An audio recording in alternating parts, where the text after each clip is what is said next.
create an atmosphere in which the mind is free to frolic and becomes receptive to entertainment. Theaters became even more extravagant during the wild boom of the 1920s. There was authentic Chinese. The auditorium of Seattle's Fifth Avenue was an almost perfect duplicate of the throne room of the Imperial Palace in Peking, but at twice the original scale. Sid Grauman's Chinese in Hollywood could best be described as Chinese Chippendale. Nearby was his Egyptian theater, the first of Grauman's Hollywood exotics.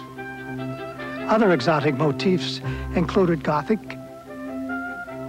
Baroque, Siamese Byzantine, Mayan, and American Indian. Decorators brought antique furniture, statuary, even a safari room from Africa to fill their movie theaters. Lamb's chief rival was the firm of Rapp and Rapp, whose palaces included several of Chicago's finest: the Chicago, the Uptown, and the Southtown. In New York, the Paramount in Times Square and Loew's Kings in Brooklyn. George Rapp, in calling these picture palaces a shrine to democracy, said this by way of explanation: "Watch the eyes of a child as it treads the pathway to fairyland. Watch the light in the eyes of a tired shopgirl as she walks amid the furnishings that lighted the hearts of queens. See the toil-worn father as he finds strength and rest." There you have the answer to why motion picture theaters are so palatial. As costs rose, so did the popularity of the atmospherics, like San Antonio's Majestic. The architect, John Eberson, specialized in creating theaters where a star-studded plaster sky looked down on a Persian or Renaissance garden. Elaborate lighting machines projected clouds and sunrises and sunsets. In each, the magic was achieved for much less than the cathedrals of marble and gilt.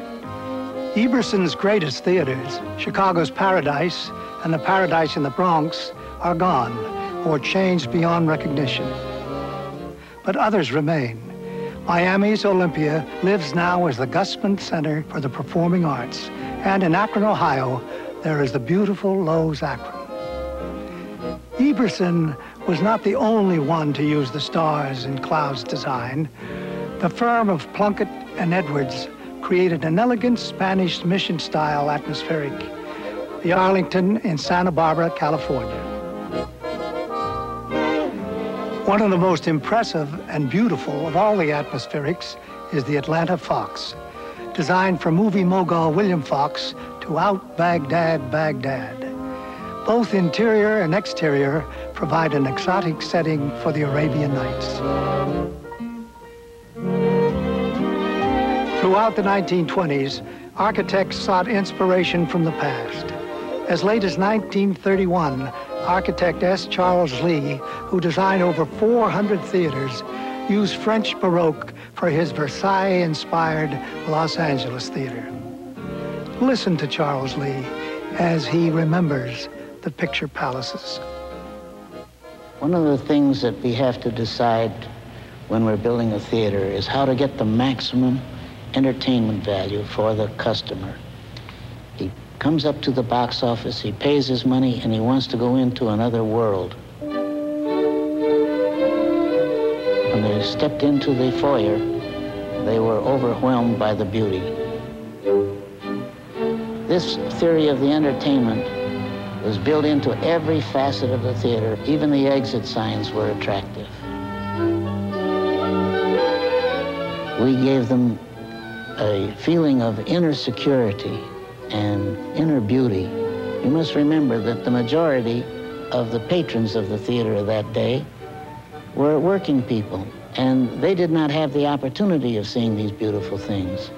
So each and every detail, the columns, the lunettes, the balconies, the fountains, the stairways, were something that they did not have in their younger days, and it had a great effect on them. The philosophy of designing a theater of this type is one to create a feeling within the patron that he owns something very, very beautiful, that he's bought this with his 15 or 25 cents, and look what I've got. I can come in here, no king has got it any better. We went all out to try to find the type of architecture that would stimulate this kind of an effect in you. It was my intention that when they did come in here, that their mood would be one of entertainment, of complete abandon of the cares of the day. What have I done today should not enter their mind. I might have been fired, but when I walked in here and I saw everything that I had, I was in what we used to call the patron's heaven. It was an era, and it was a feeling that will take a long time to duplicate. The movie palace went out dressed in the height of fashion, moving from the jazz age to the streamlined elegance of the 1930s. Some of the finest theaters were built in those last few years, between 1928 and 1932. Here, in the Avalon on Catalina Island, we imagined we were in an underwater grotto, surrounded by the mystery of the sea. The Oakland Paramount is an anthology of Art Deco style, from the vast mosaic facade to the intimate lounge areas.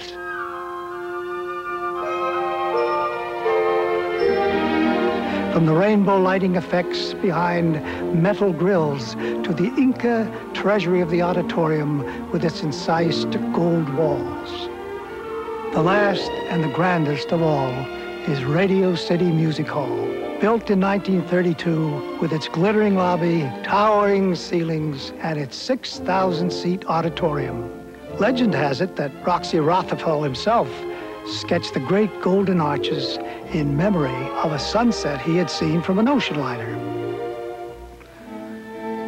The Great Depression that had begun in 1929 and lingered until the mid-1930s was the requiem of the American Picture Palace. Not only did it end the building of such ornate movie theaters, but it emptied existing theaters and bankrupted the companies that owned them. Only a few years after they had opened, many palaces had to close their doors. The end of the Depression helped a little. Business picked up slowly, but it was World War II that gave movie palaces their last hurrah. Gas rationing, a spirit of camaraderie, the lure of the newsreel in a pre-television age pulled in the crowds, day and night. In the 1950s, the movie boom went bust. The studios were compelled by antitrust legislation to sell off their theaters.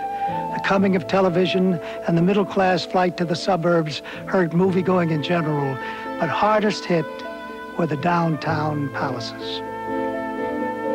Treasures were auctioned off. Theaters were torn down or carved up, or simply reduced to rubble. A few lingered on, but only as shadows of their former splendor. Some survived by showing action movies at bargain prices. Vandalism was rife. Owners could scarcely afford heating bills, much less a platoon of uniformed ushers. Surrounded by the ruins of New York's Roxy, Gloria Swanson says farewell to the picture palace she had launched a mere 30 years before. Then, when all seemed lost, new uses were found for the picture palaces. They were transformed into theaters, symphony halls, and centers for the performing arts. Recycled as churches and sporting arenas, and all at a fraction of the cost of new construction. Citizens groups and individuals rallied to save theaters like the Atlanta Fox, the Oakland Paramount, and the Columbus, Ohio, on the very eve of its destruction. Mary Bishop, who helped save the Ohio, remembers the struggle and the victory. There were other people who became involved in it. We began to look more closely at it. All we knew in the beginning was that the building was sound structurally, that it had good acoustics, it had a marvelous location right across the street from the capital of the state, and Columbus needed a performing arts center. That's really why we began the movement to save this theater. As beautiful as these theaters are, they do not serve the performing arts well without a great deal of alteration. Malcolm Holtzman was the architect who designed the restoration of the Ohio Theater. The Ohio has been in the process of being restored for 10 years. The building is being faithfully restored. Sometimes restoration is interpretive because you don't know how it was originally in appearance. That building was in relatively good shape. It was only dirty, in fact. Very minor modifications had been made. The Loeys Company had good documents and photographs of the building, as did the people in Columbus. So it's just a sort of a detective process of finding out what was there and then putting it back. The Ohio Theater is a very interesting building for a number of reasons, in addition to the spectacular quality of the room inside. It sits downtown across the street from the state capitol. It has been named the State Theater of Ohio. And in fact, it has become the keystone of the redevelopment of that portion of downtown. Since the theater was saved, the arts have grown and flourished in Columbus as they had not before. We had over 400,000 people last year attending ballet, symphony, opera, all kinds of things. Well, I sometimes sit in the seats and look around and think I made a difference. Old films may fade from memory, but the great picture palaces that were their homes have been reborn. Across America, old palaces are bringing new vitality to the heart of our cities. They are priceless resources, both as architecture and as places of entertainment. The American picture palaces, they were both a reality and a fantasy. They were a part of our past, and now are becoming once again a part of our present and our future. Today, almost 70 years after the birth of the American Picture Palace, we can again enjoy an acre of seats in a garden of dreams.